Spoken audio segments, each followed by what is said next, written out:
My name is Priyanka Moolchandani, and today we are continuing our Faculty Development QI series. In our first lecture, we talked about the problem, and now we're going to talk about what we're going to do about it.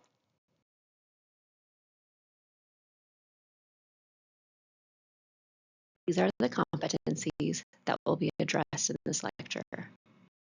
Let's start with a recap of our first lecture.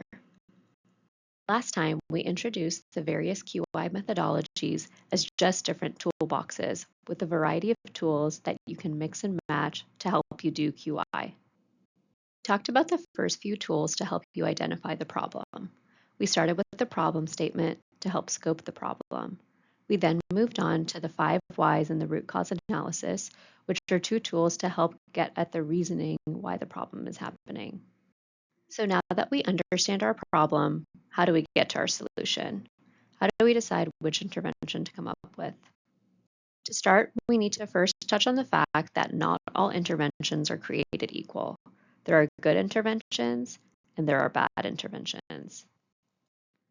The Institute for Healthcare Improvement has an action hierarchy where it grades types of interventions into weak, intermediate, and strong actions. The weak actions are the ones that have more reliance on humans, whereas the strong actions have the least reliance on humans for the intervention. Let's go through this action hierarchy with an example. In the 80s, there was a big problem with people leaving their bank cards in the ATM machines. So to tackle this problem, the bank started employing visual and auditory alerts on the ATM machine. This is a weak action as it is just a warning and still relies on humans to remember to take their card out. The banks then implemented a new solution where the card would be ejected at the end of their transaction. However, people were still leaving their bank cards. So finally, they implemented a final solution where users would have to remove their bank card prior to any cash being dispensed. This is an example of a forcing function. No one would leave their bank card in the machine because they could not receive their money if they did. Now, we always aim for the strongest action, but sometimes the strongest action is not feasible or not worth our effort. This graph right here is called a feasibility chart. You have effort on the x-axis and impact on the y-axis. When you're prioritizing your interventions, you want to think about how much effort it will take and the impact it will have. In other words, is the juice worth the squeeze?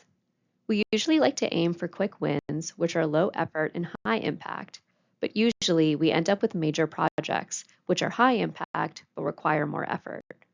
We like to avoid the fill-ins and thankless tasks as they don't have high impact. When creating your intervention, remember to involve key stakeholders in the design process. It is helpful to have many different perspectives on both the problem and the solution.